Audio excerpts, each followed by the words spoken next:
Alam mo po, Mr. Johnson, galit na galit ako sa tatay ko. Kasi pinabayaan niya kami ni Mama. Tura ni Ben sa kanyang boss. Baka naman may dahilan ng tatay mo kung bakit niya nagawang bagay na yon. What if magkita kayo? Anong gagawin mo? Tanong ni Mr. Johnson sa binata. Hindi ko po alam. Kahit galit ako sa ama ko, gusto ko pa din siyang makilala. Para bang sabik pa din ako sa kanya at gusto ko siyang tanungin kung bakit niya kami pinabayaan. Mas importante ba yung bagay na pinili niya kaysa sa amin ni Mama? Dati ko pa po yan tanong, pero ang hirap hanapan ng kasagutan. Wika ni Ben, at sa mga oras na yon ay naluha na ito. Damang-dama ni Mr. Johnson ang puot, galit at hinanakit sa puso ng binata, na tila ba tumatagos ang sakit na nadarama nito sa kanya. Alam kong mabuti ang Diyos. Malay mo balang araw masagot ng katanungan na matagal nang walang kasagutan. Magpakatatag ka lang. Tura ng lalaki kay Ben. Ngumiti naman ang binata at matapos ang pag-uusap ng dalawa ay umalis ng mga ito at bumalik na sa kanyang ginagawa. Samantalang si Mr. Johnson naman ay tila ba hindi mapakali dahil hanggang ngayon ay dama niya pa rin ang sakit na dinadala ni Ben. May kung anong bagay na bumagabag sa kanya na hindi niya alam kung kaya't doon naisipan ni Mr. Johnson na tingnan ang application letter o biodata ni Ben. Flora? Kung bago ka pa lang sa channel na ito, Ate Jane TV, huwag kalimutang pindutin ang notification bell and subscribe button. Sana po hindi naman malaking abala sa inyo ang pagpindot ng subscribe button dahil ang kapalit po nito ay ang pagsuporta para makapag-produce ng mga libreng stories sa mga channels ni Ate Jane. Maraming salamat!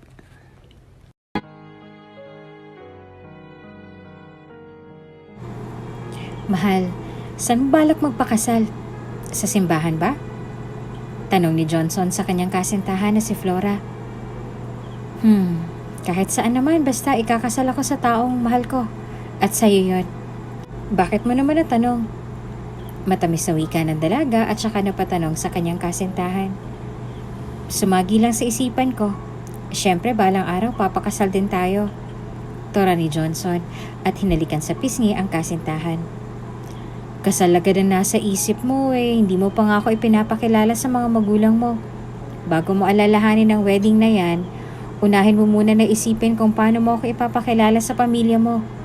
Aba, ang tagal na natin pero never ko pa silang na-meet.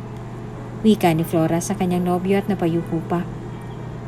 Alam naman ng dalaga na magkaiba ang mundong ginagalawan nila ng kanyang kasintahan dahil mayaman ito samantalang siya ay mahirap lamang. Namumuhay ng simpleng buhay samantalang ang kanyang nobyo ay laki sa limpak-limpak na pera, magagarang sasakyan at higit pa doon, ito ay tagapagmana. Ngunit minahal ni Flora si Johnson hindi dahil sa yaman nito kundi sa kakaibang ugali nito. Madaming naging maniligaw ang dalaga, ngunit si Johnson lamang ang nag-iisang nakapukaw ng atensyon ng dalaga. Kakaiba ito kung manligaw at kahit na tila ba based na ito noon kay Flora ay hindi ito sumuko. Hindi ito tumigil hanggat hindi niya nasusungkit ang matamis na oo ng dalaga. Alam mo naman mahal yung sitwasyon, pero huwag kang mag-alala. Ipapakilala din kita sa kanila. Humahanap lang ako ng tamang tiyempo. Wika ni Johnson at saka nito hinagka ng nobya. Flora! Tawag ni Aling Tanya sa kanyang anak. Mahal, dito na muna ako. Tawag na kasi ako ni Inang. Kita na lang tayo bukas ha. Mahal kita. Matamis na paalam ni Flora. Sige, punta na lang ulit ako dito bukas. Pasabi kay tita. Salamat. Tumango naman ang dalaga sa sinambit na iyon ng kanyang nobyo at doon ay nagyakapan ng dalawa bago tuluyan nagpaalam sa isa't isa. Nang umalis na si Johnson ay kaagad na umuwi si Flora. Inang, bakit po? Tanong ng dalaga sa kanyang nanay na si Tanya. Magsaing ka na dyan. Nang pagdating ng itang mo ay may makakain tayo. Hihimayin ko lang itong malunggay at nang may panglahok tayo sa sardinas. Umalis na ba yung boyfriend mo? Dito mo na lang sana pinakain. Sunod-sunod na tura ni Tanya sa kanyang anak. Kakaalis lang po. Sabi nga po niya ay salamat daw. Wika ni Flora at napakunot naman ang noon ni Tanya. Abay, salamat saan? Dahil pinayagan ko kayo? Nasa tamang edad naman na kayong dalawa. Basta ang akin, sisiguraduhin niya na hindi kanya sasaktan. At panigurado'y mananagot yung boyfriend mo sa akin, lalo na kay Tang mo. Tura nito habang naghihimay ng malunggay. Napangiti naman si Flora sa sinambit ng kanyang nanay.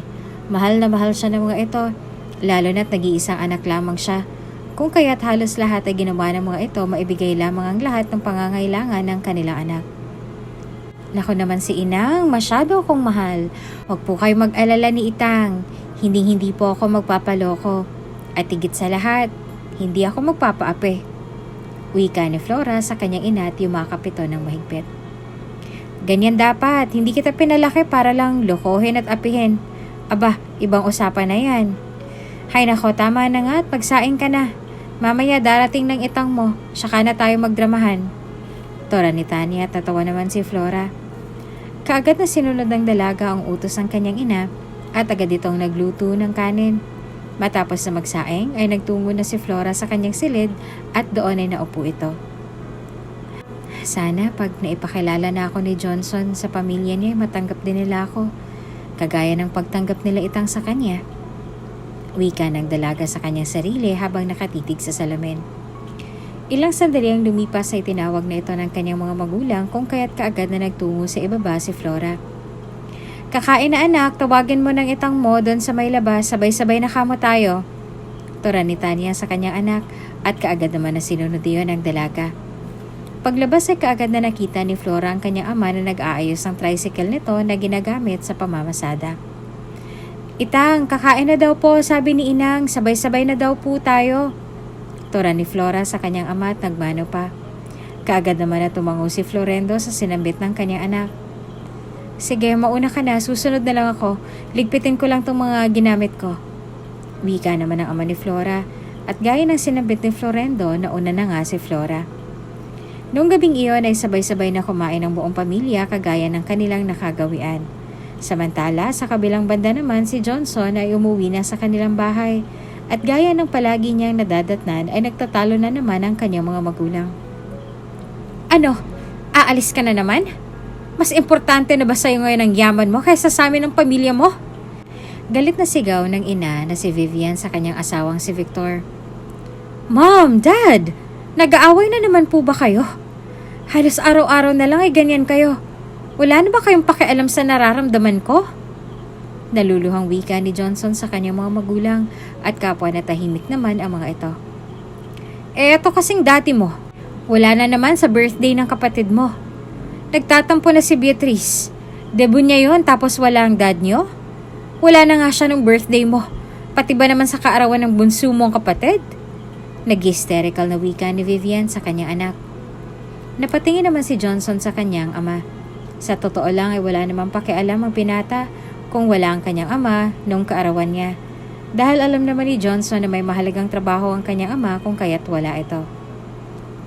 Mom, maiintindihan naman po siguro ni Beatrice kung wala si Dad. Basta ipaliwanag mo lang. Sagot ni Johnson sa kanyang ina. What? You're unbelievable! Mas kinakampihan mo pa ang dad mo over us? It's your sister's birthday. Hindi makapaniwalang wika ni Vivian sa kanyang anak. Mom, hindi ko kinakampihan si Dad. Naiintindihan ko lang siya. Sa tingin mo po ba lahat ng luho niyo ay makukuha niyo kung hindi ni Dad gagawin ang lahat ng to? Mahalaga po ba sa'yo ang kaarawan ni Beatrice o mas mahalaga sa'yo ang sabihin ng mga amiga mo? Mom, I know you. Hindi naghahangad ng sino man sa amin ni Beatrice ang malaking event o party. Ikaw lang po may gusto nun. Kaya ikaw din po ang nagbibigay ng dahilan kay Dad na lumayo sa atin para ma-provide ang lahat ng pangangailangan natin. Maluhaluhang tura ni Johnson sa kanyang ina at doon ay umalis ang binata sa harapan ng kanyang mga magulang. Buti pa si Johnson, naiintindihan ako. Wika ni Victor at doon ay umalis na ito dala ang kanyang mga bagahe para sa isang business trip. Napailing na lamang si Vivian sa huling salitang binitawan ng kanyang asawa. Samantala, si Johnson naman ay malalim na napabuntong hininga habang nakakuyom ang kanyang mga kamao. I hate this fucking life. Hindi naman ito ang ginusto ko. Kahit simple ay ayos lang. Basta magkakasama kami at maayos. Bakit kasi may mga taong hindi marunong makontento? Umiiyak na tura ng binata sa kanyang sarili at doon ay sinuntok nito ang salamin sa kanyang harapan.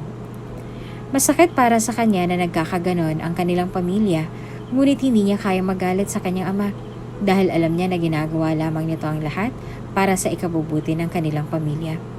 Ilang sandali pa ay bigla na lamang may kumatok mula sa labas ng kanyang silid.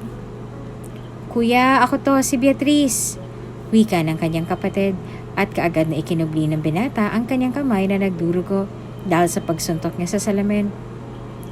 Pasok," sagot ni Johnson at doon ay kaagad na nakita ng kapatid niya ang bubog sa sahig. "Kuya, anong nangyari? Bakit ang daming bubog dito?" "Oh my gosh, tumudugo ang kamay mo. Yaya, pakidala po dito ng emergency kit," sigaw ni Beatrice at kaagad naman na kumilos ang katulong. Narinig naman ng kanilang inang pagsigaw na yun ng dalaga kung kaya't nagmamadali itong pumanhik patungo sa silid ng panganay niya na anak. "What happened? Bakit ka sumisigaw, Beatrice?" Aligagang tanong ni Vivian at doon ay nakita nito ang dugo sa sahig. Dumating naman ang katulong na inutusan ng dalaga at kaagad na nilinis si Beatrice ang kamay ng kanyang kuya na nagdurugo pa rin. "Kuya naman, ano bang problema? Magsabi ka sa amin, hindi yung ganito na sinasaktan mo yung sarili mo," wika ng dalaga sa kanyang kuya habang nililinis ang sugat nito.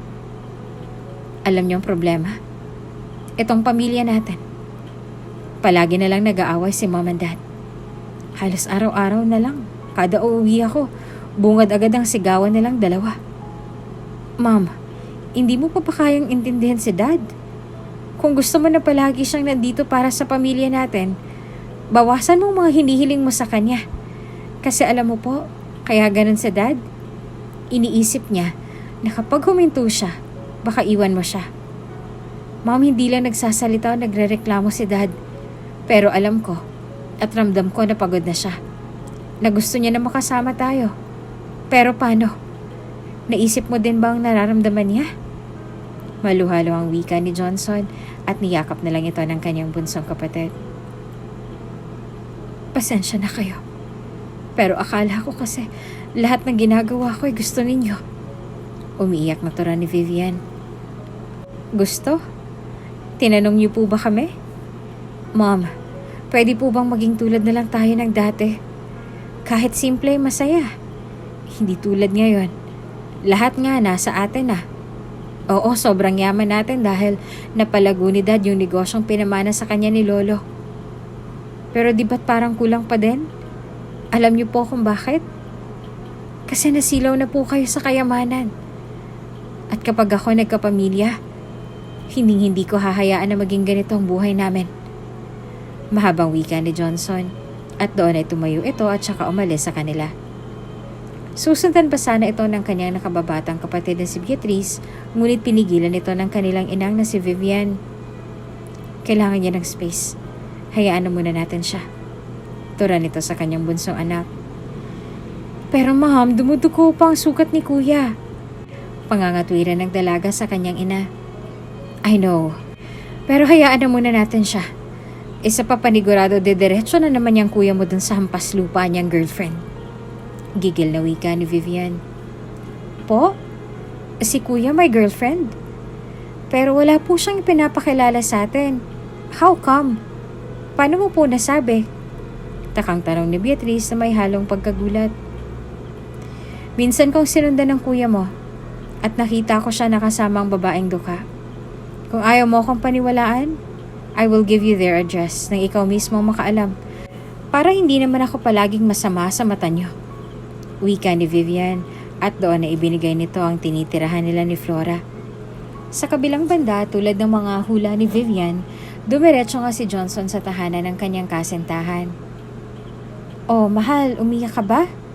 Tsaka gabi na," wika ni Flora nang biglang dumating sa labas ng kanilang bahay si Johnson. "Pwede bang dito na muna ako?" tura ng binata sa kasintahan. "Nag-away na naman bang mga magulang mo? Nagkagulo na naman ba kayo? Teka, ano nangyari sa kamay mo? Halika nga na magamot ko yan. Mahal naman kasi, sinaktan mo na naman ang sarili mo. Hindi maganda yan," wika ni Flora at doon ay pumasok ng mga ito. "Oh, Johnson, nandito ka pala. Kumain ka na ba? Kaso gulay lang ang ulam natin. Teka, ipagsasando kita," Tura ni Tanya at hindi na nito hinintay pa ang sagot ng binata. Kaagad na pinaghandaan nito si Johnson na makakain at napansin din ito ang sugat sa kamay ng binata. Napakapalad mo sa mga magulang mo, Flora. Sana ganyan din si Mom at Dad. Palagi na lang kasi silang nagtatalo. Maluhaluhang tura ni Johnson sa kasintahan. Inilapag naman ni Tanya ang sinandok na pagkain para sa binata. Alam mo, Johnson, may kanya-kanyang pamamaraan ng mga magulang sa pagpapakita nila ng pagmamahal sa kanilang anak. Siguro hindi lang talaga showing mga magulang mo. Kung palagi naman nagtatalo sila, maaaring may hindi lang pagkakaunawaan sa pagitan nilang mag-asawa. Lahat naman ng nangyayari sa ating paligid may dahilan at kasagutan. O siya, tapusin mo na yung paggamot sa sugat ni Johnson, Flora, na makakain na yung boyfriend mo. Mahabang litanya ni Tanya sa binata at pinayuhan pa ito. Napangiti naman si Johnson sa pagiging mabait sa kanya ng ina ng kanyang nobya. Salamat po. Napakabuti po ng puso ninyo. Manang-mana sa inyo tong si Flora. Nakangiting wika ng binata. Ay sus, tambola pa. Sige na, kumain ka na. Malunggay lang yan na may sardinas. Ulam ng mahihirap. Wika ni Tanya, tumawa naman ang mga ito. Tila ba na walang problema ni Johnson dahil sa pagiging palabiro ng ina ni Flora. Kahit na simple lamang ang pamumuhay ng mga ito ay masaya naman sila. Matapos na gamutin ni Flora ang sugat ng kanyang nobyo ay kumain ang binata. Masarap siya, malinamnam. Mga wika ni Johnson at humigo pa ito ng sabaw. Hindi lang masarap, masustansya pa. Nakangiting wika ni Flora at kinuha nito ng maiinom ang kasintahan. Habang nagkakatuwaan ng mga ito ay bigla na lamang may kumatok sa may pintuan nila, Tanya. Sige na, kumain ka lang dyan. Ako nang magbubukas. Wika ni Tanya at kaagad na binuksan ang pinto. Magandang gabi. Nandyan ba ang kuya ko? Taas kilay na tanong ni Beatrice at doon ay napakunot ang noon ni Tanya. Kuya mo? Sino bang kuya mo? At saka pwede ba iha? Huwag mo nga akong malditahan dyan. Kung umasta akala mo bahay mo to ah. Nakapamewang at kunot noong tanong ng ginang kay Beatrice. Pasensya na po ah. Johnson pong pangalan ng kuya ko. At may nakapagsabi po sa akin na dito nakatira yung girlfriend niyang si Flora. Tura ng dalaga at napaira pa ito. Narinig naman agad ni Johnson ang boses ng kanyang kapatid kaya agad itong napatingin kay Flora at doon ay sabay na napatayo ang dalawa. Beatrice, anong ginagawa mo dito? At saka paano mo nalaman na nandito ako? Nagtatakang tanong ni Johnson sa kanyang nakababatang kapatid. Hay nako kuya. Hindi mo na kailangang magtaka. Moms always find a way to find you. Anyway, hindi mo ba ako ipapakilala sa girlfriend mo? Sa kanila? Walang pakundangan na wika nito. Natulala na lamang si Flora at ang kanyang mga magulang sa inasta ng kapatid ng kanyang nobyo.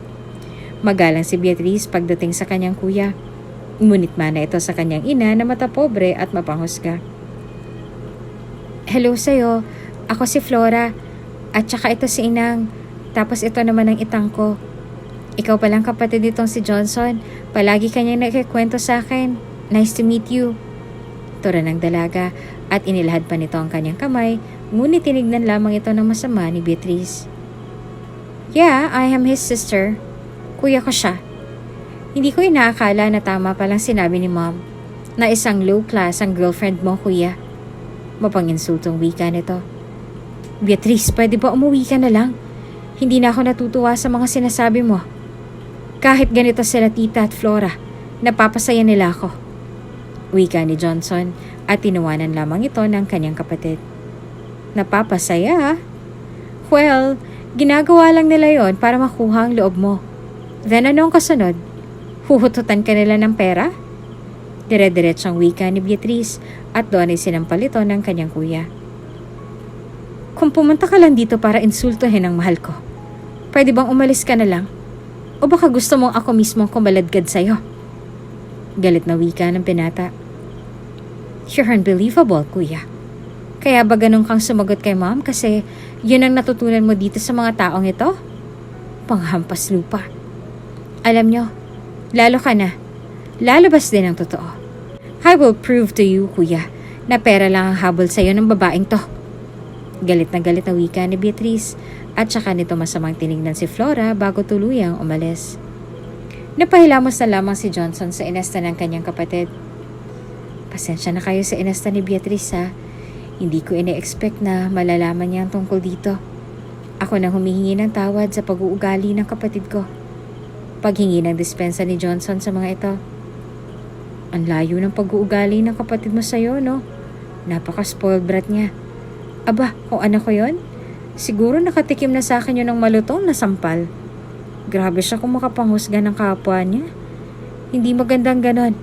Ang magiging tingin sa kanya ng mga tao ay masama at hindi na disiplina. Sa huli, ang mga magulang niyang mapapahamak. Hindi makapaniwalang wika ni Tanya at nailing na lamang. Pasensya na po talaga. Pati pa po tuloy kayo na damay sa kaguluhan ng pamilya ko. Kung pwede nga lang pumili ng pamilya, gagawin ko. Wika ni Johnson at malalim na napabuntong hininga. Hay nako, Johnson. Kahit na gano'n ang pamilya mo, mahalin mo sila. Iyong kapatid mo, nauunawaan ko kung bakit siya gano'n. Maaring meron siyang trust issue. Sayaman ba naman ninyo kahit sino naman siguro iisipin na ginagamit ka lang nitong anak ko para umangat sa buhay. Wala tayong magagawa doon dahil nakatira tayo sa mundong mapanghusga at kasama natin ang mga mapangmatang tao. Payo naman ni Florendo kay Johnson. Tama si Itang mahal. Kahit ako naiintindihan ko ang kapatid mo. Pero never kong gagawin ang iniisip niya dahil minahal naman kita bilang ikaw. Hindi dahil mayaman ka o madaming pera. Tandaan mo, ang pagmamahal ay hindi mabibili ng kahit anong salapi, lalo ng magandang ugali. Hayaan mo ng kapatid mo, panigurado concern lang yun sa'yo. Huwag mo na lang masamain kahit masakit lahat ng sinabi niya. Kaya ko naman patunayan na mali siya. Wika ni Flora at doon ay hinawakan nito ang kamay ng kanyang nobyo. Salamat po sa inyo napakamuunawain niyo po. Pasasalamat ng binata at doon ay ngumiti naman ang mga ito. Nagtagal pa si Johnson sa tahanan nila Flora at nag-usap pa ang dalawa hanggang sa nagpa siya na ang binata na umuwi na. Mag-iingat ka mahal, I love you. Matamis na wika ni Flora sa kasintahan. I love you too, good night mahal. Tura naman ang binata at saka nito hinalikan sa noo ang dalaga. Matapos na makapagpaalam sa isa't isa, ay umalis na nga si Johnson at umuwi sa kanila. Pagdating ng binata sa kanilang tahanan ay naghihintay sa kanya ang ama niyang si Victor. Johnson, ano tong sinasabi ng kapatid mo sa akin? Bungad na tanong nito sa kanyang anak at saka seryosong tumingin sa binata. Napabuntong hininga na lamang si Johnson dahil gaya ng kanyang inaasahan ay nakarating na sa kanyang amang natuklasan ng kanyang kapatid. Akala ko ba dad may business trip ka? Bakit nandito ka? Pag-iiba ng binata sa usapan. Hindi mo pa sinasagot ang tanong ko. Totoo ba ang sinasabi ni Beatrice? May kasintahan ka na mula sa mababang uri? Tanong ni Victor. Dad, tao din po sila, kagaya natin. Alam niyo po hindi ko kayo maintindihan. Bakit ba ang hirap sa inyong tanggapin ng mga taong mas mababa sa atin? Galing din naman tayo sa hirap, diba? Tura ni Johnson. At doon ay bigla na lang sumingit sa usapan ang kanyang ina. Anak, hindi sila katulad natin. Mula sila sa mahirap na pamilya. Oo, dati simple ang pamumuhay natin. Pero noon pa may namumuhay na tayo sa masaganang buhay. Hindi ako makakapayag na isang katulad ng babaeng yan ang mapapangasawa mo. Ano na lang ang sasabihin ng ibang tao? Tura ni Vivian at napailing na lamang ang binata. Sasabihin na naman ba ng ibang tao ang iniisip nyo? Paano naman ang nararamdaman ko? Hindi po ba yun mahalaga? Mom, Dad, mahal ko po si Flora. At masaya ako sa kanya. At ganun din siya, mahal niya ako. Sagot ni Johnson sa kanyang mga magulang. Anak, ganun sila sa'yo kasi mapera ka. Gagamitin ka lang nila para sa ambisyon nila. Yung Flora na yan, panigurado pera lang ang habol niyan sa'yo. Naintindihan mo ba kami? Tura ni Vivian at doon ay hindi na nakapagtimpi pa ang binata. As far as I remember, galing ka din sa hirap noon, Mom. Tama po ba? Ibig sabihin ba noon, pinakasalan mo lang si Dad because of his money? You just used him for your ambition? Diretsang tanong ni Johnson sa kanyang ina at doon ay natahimik ito. Son, that's enough. Kung hindi ka namin mapipigilan, then go. Hindi kita pipilitin na layuan ang babaeng mahal mo. Pero don't expect na magiging pantay ang tingin namin sa kanya. That's it, matulog na tayo. Wika ni Victor at hindi makapaniwala si Johnson sa sinambit ng kanyang ama. Pare-pareho lang kayo. Naiiling na wika ni Johnson at doon ay nagtungo na ito sa kanyang silid. Simula nung araw na yon ay hindi na muling kinausap pa ng binata ang kanyang ama. Nawala na din ito ng pake at hindi niya na pinapansin ang pagtatalo ng kanyang mga magulang. Hanggang isang araw, may isang pangyayaring hindi inaasahan. Aray, masakit, Beatrice! Daing ni Flora at pigil na pigil ito sa kanyang sarili na hindi patulan ng kapatid ng kanyang nobyo. Ikaw na babae ka. Ipakita mo yung tunay mo ugali. You're cheap, low class, and a gold digger. Social climber. Galit na wika ni Beatrice habang sinasabunutan nito si Flora. Bubuhusan pa sana ni Beatrice ang nobya ng kanyang palamig na paninda nang dumating si Johnson. Ano ba, Beatrice? Bitawan mo nga si Flora. Ano bang ginagawa mo dito? Bakit ka nandito, ha? Nakapag-usap na kami ng dad mo. Pumayag na siya at ipapakilala ko na si Flora sa kanila. Mamayang gabi, kaya pakiusap na lang. Huwag mo nang pag-initan ng girlfriend ko. Nagpunta ka pa talaga dito to insult her at saktan siya. Mag-sorry ka sa kanya. Wika ng binata sa kanyang kapatid. Hell no, I won't apologize. In fact, she deserved what she got. Paawa. Inis na wika ni Beatrice at masamang tiningnan si Flora. Paalis na sana ito nang hawakan siya ng kanyang kuya sa braso. I said say sorry to her. Madiin na wika ni Johnson at mahigpit na hinawakan ang braso ng kapatid. Ouch! Nasasaktan ako, kuya! Daing ni Beatrice na hindi naman pinansin ng binata. Talagang masasaktan ka kapag hindi ka humingi ng tawad kay Flora. Gigil na wika ni Johnson at mas lalo pang humigpit ang hawak nito sa braso ng kapatid. Fine! I'm sorry! Tura ng dalaga at doon ay binitawan na ito ng kanyang kuya. Kaagad naman na umalis si Beatrice matapos ang bitawan ng kanyang kuya. Ayos ka lang? Dapat hindi mo na hinahayaan na ganunin ka ng kapatid ko.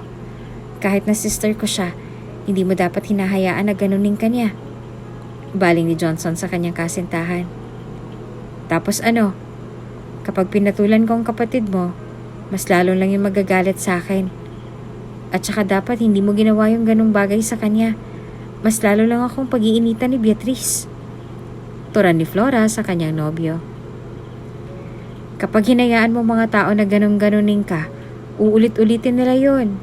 Kasi ang iisipin nila, mahina ka. Kaya please lang sana sa susunod, huwag mong hahayaan na saktan ka ng kapatid ko. Wika ni Johnson at saka niyakap ang kasintahan. Hayaan mo na, mapapagod din yung kapatid mo for sure. Bilang nakakatanda, iintindihin ko na lang siya. Di ba nga sabi sa Biblia, ang taong mapagkumbaba, ang siyang pinagpapala. Alam ko na darating ang araw na matatanggap ako ng pamilya mo para sa'yo. Huwag kang mag-alala. Kahit ano pang gawin nila, kahit nasaktan nila ako, oo, lalaban ako pero kapag alam kong sobra na, hanggat kaya ko magtimpi, gagawin ko kasi ayoko magkagulo kayo ng pamilya mo nang dahil sa akin. Tura ni Flora at doon ay niyakap ito ng binata. Pasensya ka na mahal kung nasasaktan ka ng dahil sa akin. Palagi mong tatandaan mahal na mahal kita. Ipagtatanggol kita sa abot ng aking makakaya. I love you. Matamis na wika ni Johnson at doon ay niyakap nito ang nobya. Kahit na gano'n ang turing ng kapatid ni Johnson kay Flora, ay inuunawa na lamang ito ng dalaga. Dahil alam niya na kaya gano'n si Beatrice dahil protective lamang ito sa kanyang kuya at may malalim pa itong dahilan. Matapos ang pangyayaring yon, kinagabihan ay dinala ni Johnson ng kanyang kasintahan sa kanilang tahanan upang personal nang ipakilala sa kanyang mga magulang. Mahal, sure ka na ba na ipapakilala mo na ako sa parents mo? Nag-aalinlangang tanong ni Flora sa kasintahan. Oo naman, bakit? Kinakabahan ka ba? Huwag kang mag-alala sa mga sasabihin nila. I'm here to protect you. Kaya kung kinakabahan ka, hawakan mo lang ang kamay ko. Isa pa, hindi ko hahayaan na maulit pang ginawa sa'yo ni Beatrice. Wika ni Johnson sa kasintahan, sabay halik sa noo ng dalaga. Kahit papaano ay napanatag naman ang kalooban ni Flora dahil sa sinambit ng kanyang nobyo. Matapos na mag-usap ay tumuloy na ang dalawa sa pagpasok sa tahanan nila Johnson at doon ay sumalubong sa kanila ang kapatid nito at mapanginsultong tumingin sa kasintahan ng kanyang kuya. Wow! Nanditong filingerang mahadera. At talagang dinala mo talaga yung dukha mong kasintahan dito sa bahay, kuya. Alam ba to nila mom at dad? Nakapamewang natura na Beatrice at doon ay biglang nagsalita ang ama nila. Enough, Beatrice. Igalang mong bisita ng kuya mo. At isa pa ako nagsabi sa kuya mo na ipakilala sa amin ang girlfriend niya. Wika ni Victor at tiningnan nito si Flora mula ulo hanggang sa paa na tila ba kinikilatis ang dalaga. Hello po, magandang araw po sa inyo. Ako po si Flora. Nakangiting pakilala ng dalaga at nagmano pa ito sa mga magulang ni Johnson. Nagulat pa si Vivian sa ginawang iyon ni Flora. Don't touch me. Can you distance? Naasiwa ko sa'yo. Masungit na wika ng ina ni Johnson at masama naman itong tinignan ng kanyang asawa. Pasok kayo. Masaya ako na nakilala na kita, Flora. Don't mind my wife and my daughter. Ganyan lang talaga sila. Pagpasensyahan mo na. Anyway, nabalitaan kong ginawa ni Beatrice sa'yo at ako na ang humihingi ng pasensya sa'yo. Wika nito at pinapasok sila sa loob. Kahit papaano ay nabawasan ang kabang nararamdaman ni Flora dahil sa pagiging kalmado ng ama ng kanyang nobyo. Ayos lang naman po sa akin. Alam ko naman po na concern lang kayo kay Johnson. Pero totoo po ang nararamdaman ko sa anak ninyo. Hindi po yaman o perang habol ko sa kanya dahil minahal ko po siya bilang siya. Pinili ko siya dahil siya yung tipo ng lalaki na hindi ka iiwan. Sa kanya ko po naramdaman na hindi mahalaga ang estado ng buhay. Minahal namin ang isa't isa bilang kami. Hindi dahil sa anumang bagay na meron kami. Magalang na wika ni Flora at napatingin lamang sa kanyang kasintahan. Ay, ang drama naman, ang daming satsat. So ano ba talagang gusto mo? Pera? Layuan mo lang ang kuya ko. You don't belong to us. Isa kang hampas lupang nangangarap umangat. Gigil na tura ni Beatrice at doon ay nasampal ito ng kanyang kuya. Pinapunta ko dito si Flora para makilala niyo at hindi para makatanggap ng pang-insulto ninyo. Galit na wika ni Johnson at doon ay tumayo na ito. Beatrice, apologize to her. Maotoridad na wika ni Victor at doon ay natahimik ang lahat. Okay lang dad, aalis na kami. Ano yan? Magsusorry si Beatrice tapos uulitin na naman niya. Pagsusorry ay sinasabi lang kapag sinasadyang nagawa. Pero kung paulit-ulit na lang, tama ba natanggapin pang paghingi niya ng tawad? Kung hindi niyo matanggap si Flora, ayos lang. Wala akong pakialam. Pero huwag kayong mag-i-expect na dahil sa inyo, hihiwalayan ko siya. No. Bago ko kayo irespeto, respetuhin niyo muna ako at ang girlfriend ko. Pagtanggol pa ni Johnson sa kanyang kasintahan, tsaka nito hinawakan ang kamay ng dalaga at tsaka hinila paalis sa kanilang bahay. Look at his attitude, Dad. Nahahawa na siya sa cheap niyang girlfriend. Bakit mo pa kasi pinapunta dito yung babaeng dukha na yon? Inis na wika ni Beatrice. Napansin mo pag-uugali ng kuya mo pero ang behavior mo napansin mo ba? Try to look at yourself in the mirror. Baka makita mo yung tunay mong mukha. You're unbelievable. Manang-mana ka sa mom mo. Naiiling na tura ni Victor at doon ay umalis na ito. Natahimik naman si Beatrice at ang ina nitong si Vivian. Kapwa nagkatinginan pa mga ito. Sa kabilang banda naman, matapos na umalis sa kanilang tahanan ay dumiretso sila Johnson sa parke. Bakit ba ang bait ng girlfriend ko? Bakit ang bait mo? Dapat hindi mo sila hinahayaan na pagsalitaan ka ng ganon o itrato ng ganon. Tura ng binata sa kasintahan. Ngumiti naman si Flora at hinawakan ng kamay ng kanyang nobyo. Sa tingin mo, mahal, kapag lumaban ako o pinatulan ko, titigil ba sila? Di ba hindi? Isa pa, pamilya mo sila. Kaya dapat lang na pakisamahan ko sila at pagtimpian. Pero huwag kang mag-alala. Hindi ko naman hahayaan na paulit-ulit nilang gawin ang bagay na yun sa akin. Sa ngayon, hahayaan ko na muna sila, syempre. Mahirap para sa kanila na pagkatiwalaan ako. Lalo na't kakakilala lang nila sa akin. Mabuti nga't kahit masama akong tumingin ng dad mo, kalmado siya. Wika ni Flora at matamis na ngumiti.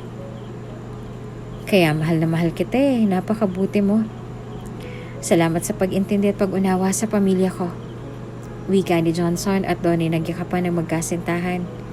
Nagtagal pa mga ito sa parke bago tuluyang inihatid ng binata si Flora sa tahanan nito. Pagdating sa kanilang tahanan ay kaagad na kinamusta ni Tanya ang kanyang anak. Oh, kamusta ang lakad niyo? Tanong nito sa kanyang anak.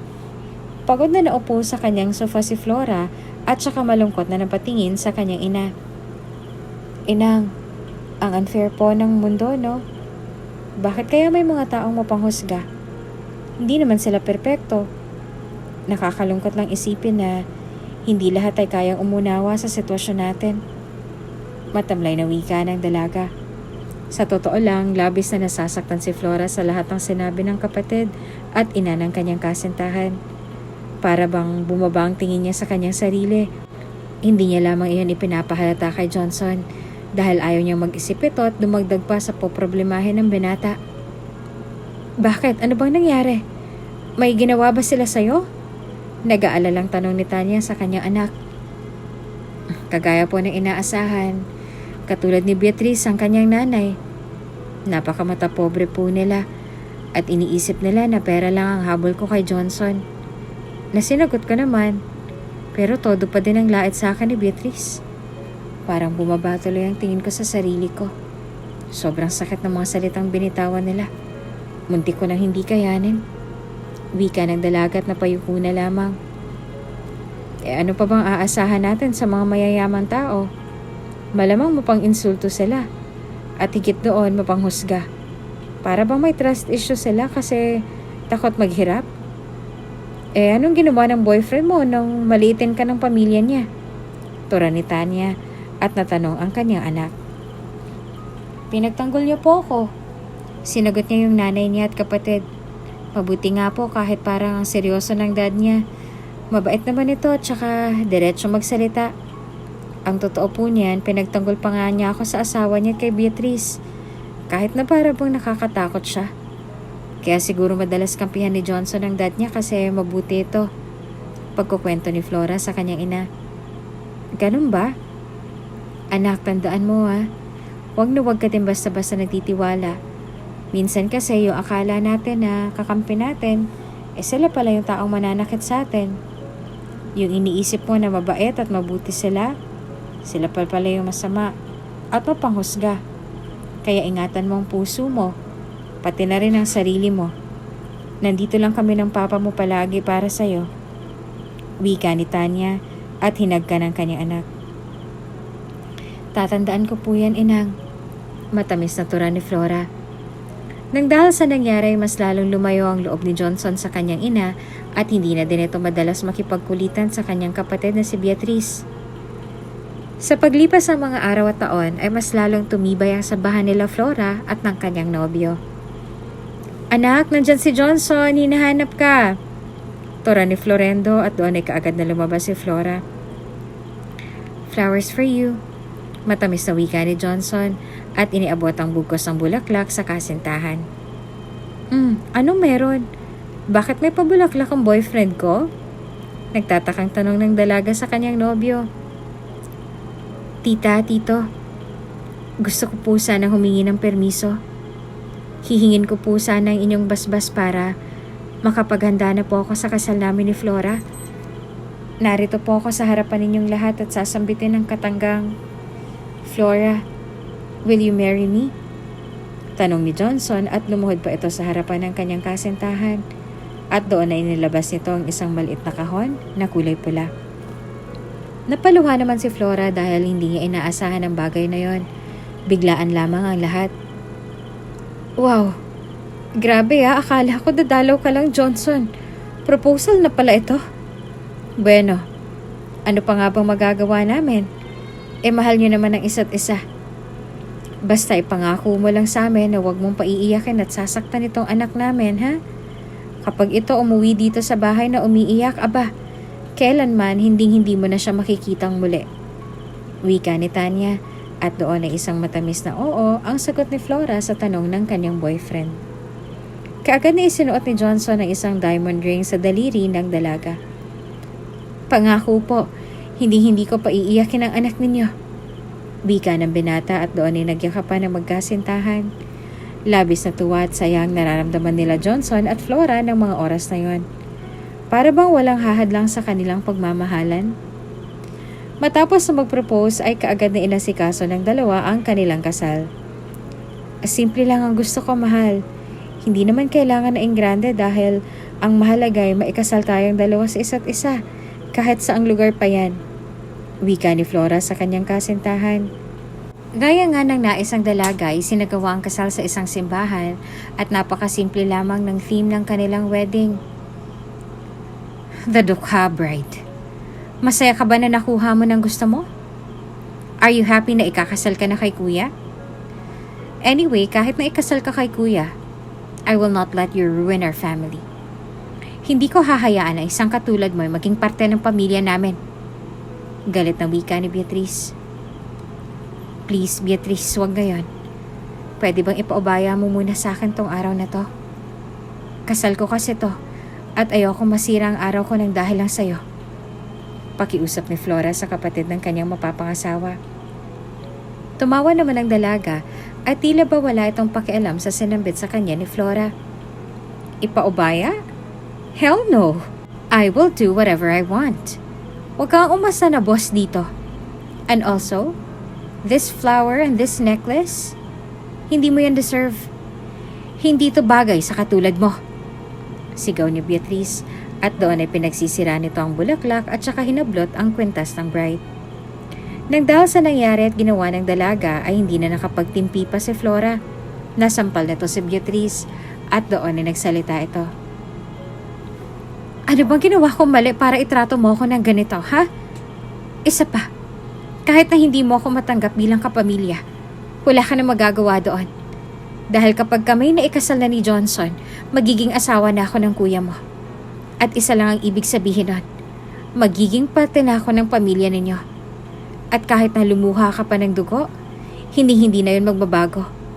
Kuha mo? Inis na wika ni Flora at hindi na ito nakapagpigil pa. Kapal din ng mukha mo. You're such a snake! Wika ni Beatrice at sasampalin sana nito ang bride. Oops! Sa tingin mo, hahayaan pa kita nasaktan ako? May hangganan ng kabaitan ko, Beatrice. May katapusan ng pagiging maunawain ko. At sana, huwag mong sagadin. Dahil ang mabait na katulad ko at tahimik, iba ko magalit. Parang bulkan yan. Lahat madadamay. At kapag nangitim tong mata ko, tandaan mo tong mukha ko. Dahil panigurado, ito na ang huling makikita mo. So please, kung hindi mo ako gusto, lumayo ka na lang. Huwag mo nang hintayin na sumabog ang bomba at baka magulat ka. Wika ni Flora at doon nanlaki ang mga mata ng dalaga. Hindi ito makapaniwala na lalaban na sa kanya ang magiging asawa ng kanyang kuya. Dahil sa pagkapahiya ay agad na umalis doon si Beatrice. She's unbelievable. Palaban din pala hampas lupang yan. Inis na wika ng dalaga at hindi na lamang ito dumalo sa kasal ng kanyang kuya. Pag alis si Beatrice doon ay napangiti na lang ang ina ni Flora. Akala ko hahayaan mo na naman yung spoiled brat na yun na ganun-ganunin ka na lang eh. Wika ni Tanya at inayos ang wedding gown ng kanilang anak. Siyempre, hindi ko hahayaan na sirain niya tong kasal ko. Aba, kung kaya niyang magtaray, kaya ko din. At saka wala naman siyang magagawa. Kahit ayaw niya sa akin ikakasal na kami ng kuya niya. Kahit anong pagwawala niya pa o paglulumpasay, parte na ako ng pamilya nila.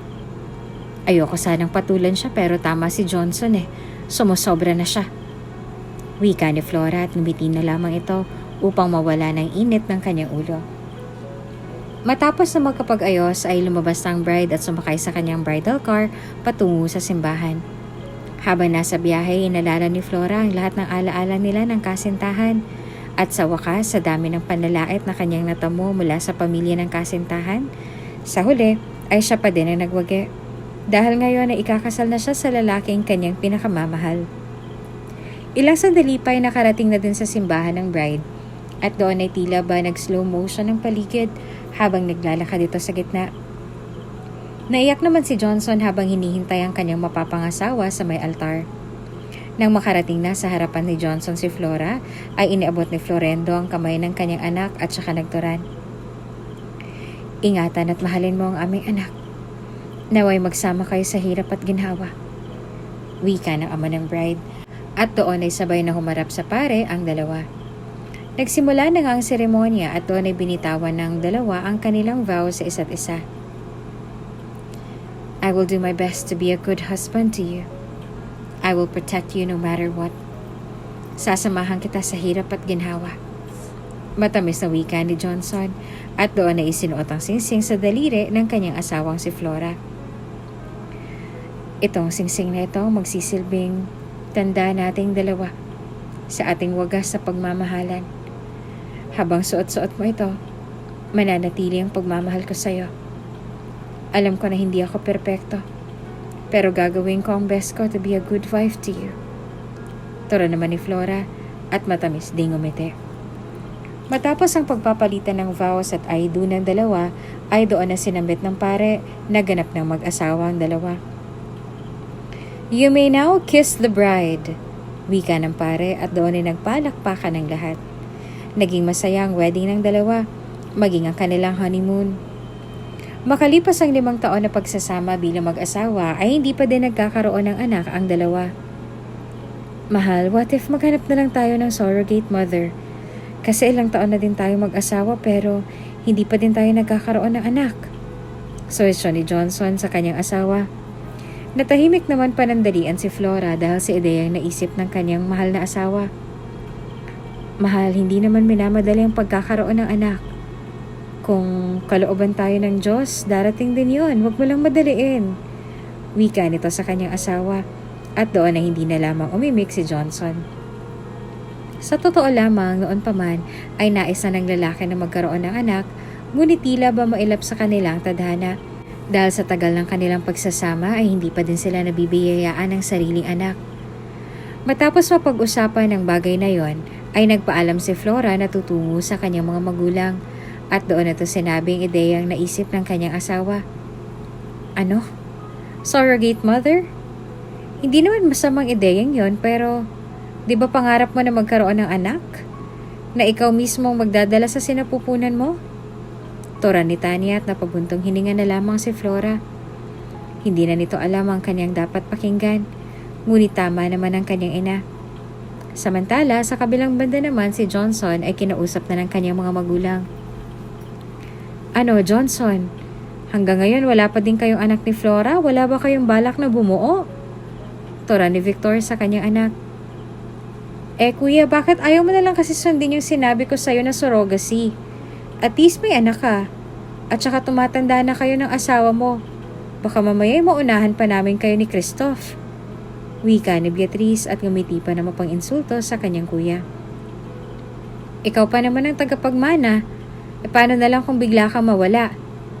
Kami ng dad mo hindi naman pwedeng iwanan kay Beatrice. Lalo na't ayaw ng kapatid mo na magpalakad ng kumpanya. Ikaw lang ang inaasahan namin ng dad mo na magpatuloy ng legacy ng pamilya natin. Kung wala ka magiging anak, aba iwanan mo na yung asawa mo. Mag-undergo kayo ng IVF procedure o kaya surrogacy na sinasabi nitong kapatid mo.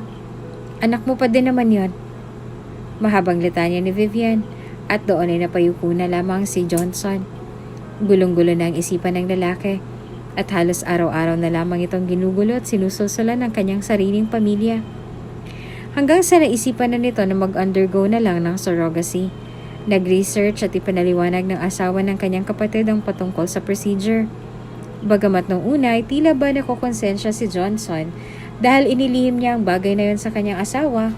Ngunit dahil sa labis na pagnanais nito na magkaroon ng anak, ay isinagawa nito ang surrogacy ng walang paalam sa kanyang asawa. Hanggang isang gabi dahil sa pagod sa trabaho, at pagpaplano patungkol sa surrogacy ay nakaligtaan ni Johnson na isara ang kanyang laptop. Hay nako, ito talagang si Mahal. Masyadong pinapagod ang kanyang sarili.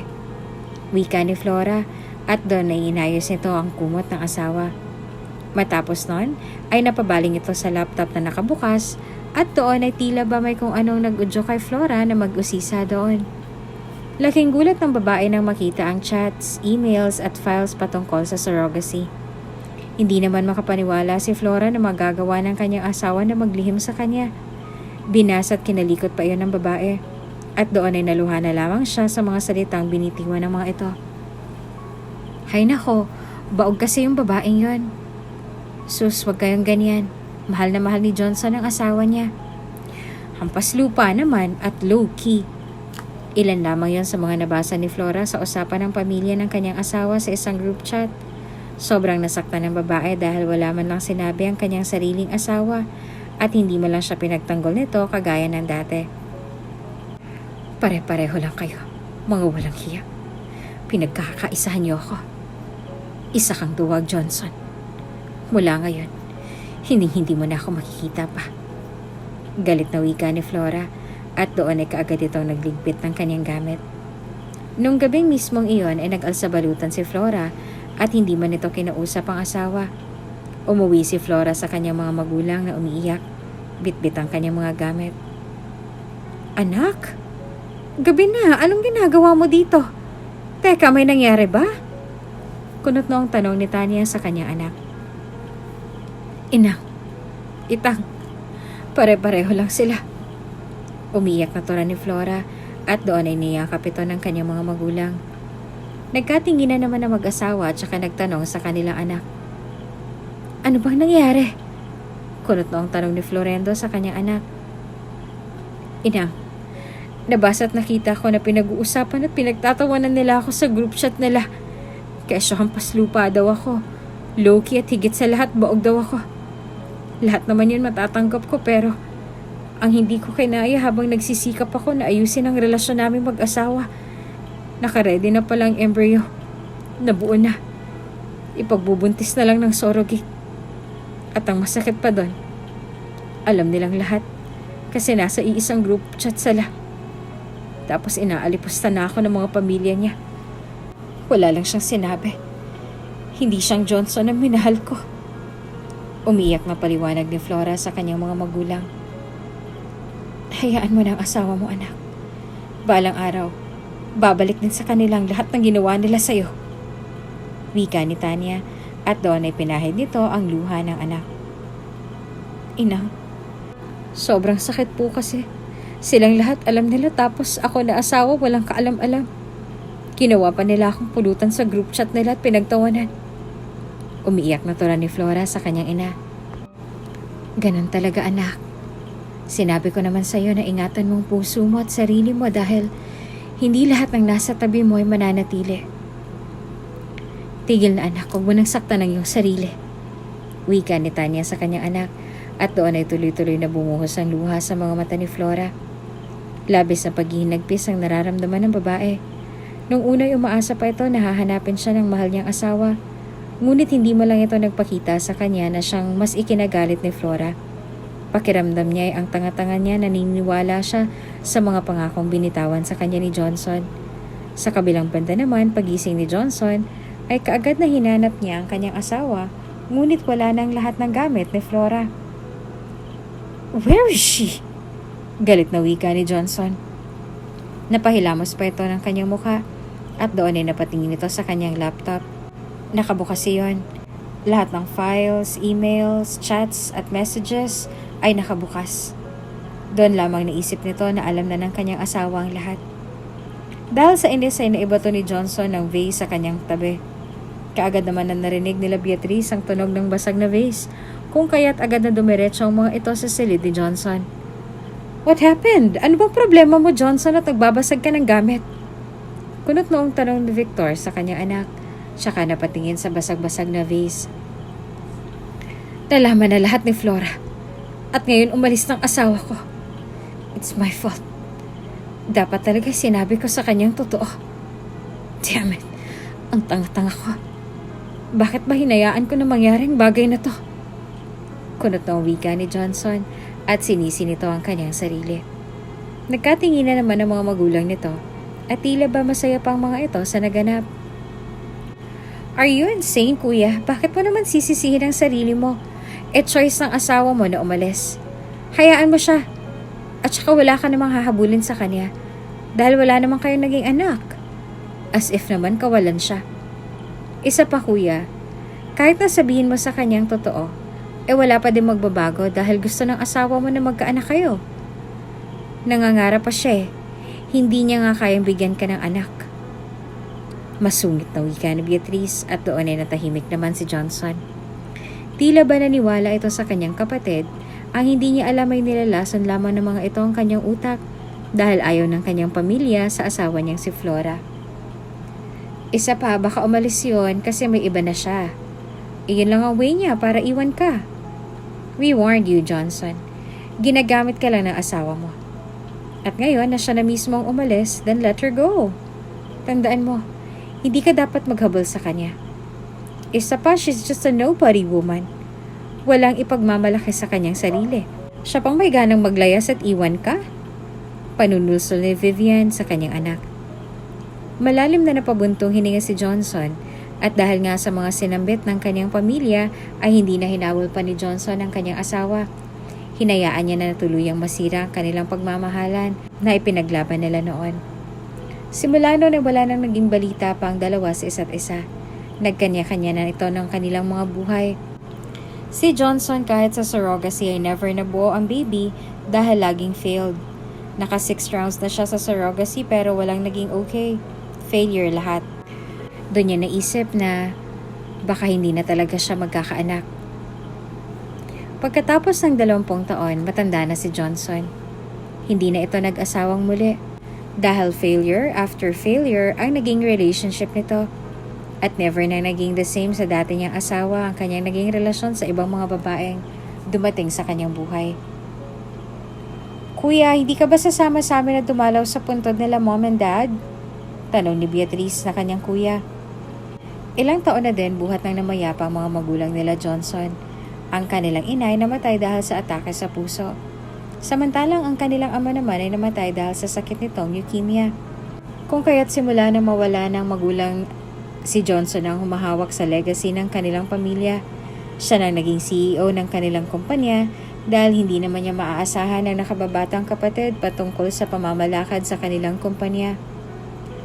Busy pa ako, Beatrice. Kung nabubuhay lang sila mom and dad, maintindihan nila ako. I will visit them some other time kapag maluwag na ang schedule ko. As of now, ikaw na munang dumalaw sa kanila. Tura ni Johnson sa kanyang kapatid. Okay, fine. Wika ni Beatrice at umalis na ito. May sarili na ding pamilya si Beatrice buhat ng maikasal ito sa doktor na si Christoph. Nagbago ang ugali ng dalaga mula noon. Hindi na ito ang dating maldita at mapanghusga. Samantalang si Flora naman ay kasama na ng kanyang mga magulang at kalaunan ay namayapa din ang mga ito dahil sa katandaan. Matapos na makausap ang kapatid ay sumakay na siya sa kanyang sasakyan at hinatid ito ng kanyang personal na driver sa kanyang opisina. Naging mabilis naman ang biyahe dahil maaga pa lang ay umalis na ito para hindi abutan ng traffic. Nang makarating sa kumpanya, habang patungo sa kanyang opisina ay nakita nito ang isang janitor na nagbabasa sa isang Manila paper na nakadikit sa pader habang nagtatrabaho. Kaagad nitong napukaw ang atensyon ni Mr. Johnson at natuwa ito sa binata. Nako, pasensya na po boss. May exam po kasi kami mamaya sa school kaya nagre-review po ako habang ginagawa po ang trabaho ko. Kaagad na paliwanag ng binata at niligpit nito ang kanyang gamit. Agos lang naman. Napakasipag mo naman. Teka, bago ka lang ba dito? Ngayon lang kasi kita nakita at napansin. Mostly lahat ng empleyado ay kilala ko. Tura ni Johnson at napansin nito na bago lamang ang binata. Opo, bago lang po ako dito. Ako po si Ben, 19 years old. Kakaumpisa ko lang po kahapon kaya po siguro hindi ka pa familiar sa akin. Ayos lang po ba yung ginagawa ko?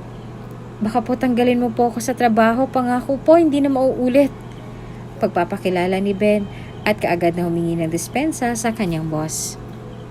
Napangiti naman si Johnson na tila baka kakaibang nararamdaman niya sa binata.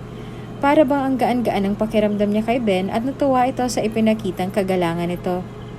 Hindi sukat akalain ni Mr. Johnson na may gaya pa ni Ben na masipag sa trabaho maging sa kanyang pag-aaral. Ayos lang naman. Isa pa nakakatuwa ka nga dahil ang sipag mong bata. Nag-aaral ka pa habang nagtatrabaho. Ang katulad mo dapat ang tularan ng mga kabataan. Nakangiting tura nito sa binata. Napangiti naman si Ben at saka muling nagsalita. Opo, pangarap ko po kasi natulungan si mama na umangat sa buhay. Lalo na po at buong buhay niya itinoon niya sa akin. Na hindi na nga po siya nakapag-asawa ulit dahil sa pag-aalaga niya sa akin. Gusto ko pong suklian ang lahat ng sakripisyo niya sa akin at mabigyan po si mama ng magandang buhay. Pagkukwento nito at napatango naman si Johnson. Ipagpatuloy mo lang yung pangarap mo. Panigurado, malayo ang mararating mo sa buhay. Wika ni Mr. Johnson. Matapos ang pag-uusap ng dalawa ay umalis na si Ben dahil may kailangan pa itong tapusin na trabaho. Samantalang si Mr. Johnson naman ay hindi na mawala sa kanyang isipan ang binata. Simula na makilala nito ang bagong janitor na si Ben ay hindi na ito mawaglit sa isipan ng lalaki. Sa unang pagkikita pa lang nila ay nakita na ni Mr. Johnson ang kasipagan sa binata. Masigasig ito sa kanyang trabaho maging sa kanyang pag-aaral. Halos araw-araw ay nakikita ni Mr. Johnson si Ben na nag-aaral habang nagtatrabaho at palagi itong humingiti sa kanya. Sa pagtagal ng araw, unti-unti nang napapalapit ang loob ng lalaki sa binata. Ang sipag mo naman, Ben. Hindi ka ba napapagod? Kanina pa kita nakikita na naglalampaso habang nagbabasa. Tanong ni Mr. Johnson sa binata. Ako po mapapagod? Hindi po yun mangyayari. Para po sa akin ang taong may pangarap, hindi dapat sumusuko. Tsaka kapag gusto mong ginagawa mo, hindi mo rin maiisipan na mapagod. Magiliw na wika ni Ben. Habang nagkakalapit ang dalawa ay doon tinuruan ni Mr. Johnson ang binata kung paano gumamit ng laptop. Kakaibang pakiramdam niya kasi masipag ito. Working student at higit sa lahat ay matalino ito. Natutuwa si Mr. Johnson sa pagiging masigasig nito sa trabaho kahit pa nang nag-aaral ito. Madalas nakikita niya na naglalagay sa pader ng mga aralin si Ben habang naglilinis. May mga magulang ka naman ata, bakit kailangan mo magtrabaho?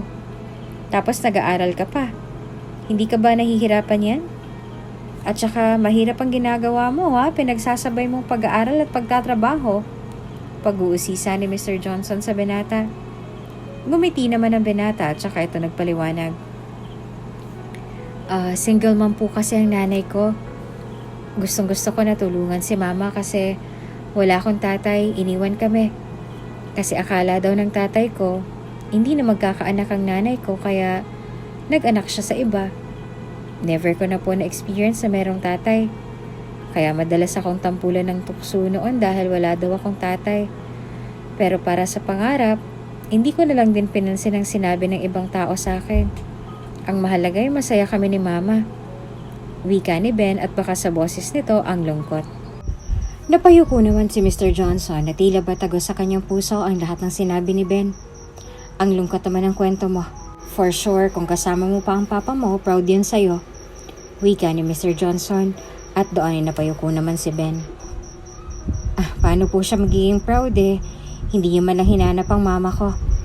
Hinayaan niya na umalis si mama sa poder niya. Hindi man lang siya nag-effort na hanapin kami.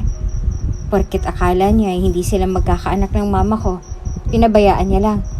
Tapos mas pinili niyang mag-anak sa iba, kaysa ayusin ang relasyon nila ng mama ko. Wika ni Ben at ramdam ni Johnson ang hinanakit sa mga sinabi ng binata.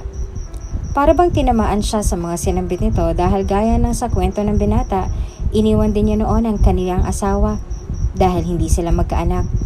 Bigla na lamang nakaramdam ng konsensya si Mr. Johnson dahil sa mga salitang binitawan ni Ben. Grabe ang galit mo sa papa mo, no? Sa bagay, kahit sino naman magagalit kung ipinagpalit kayo para lang sa iba. Masakit yun.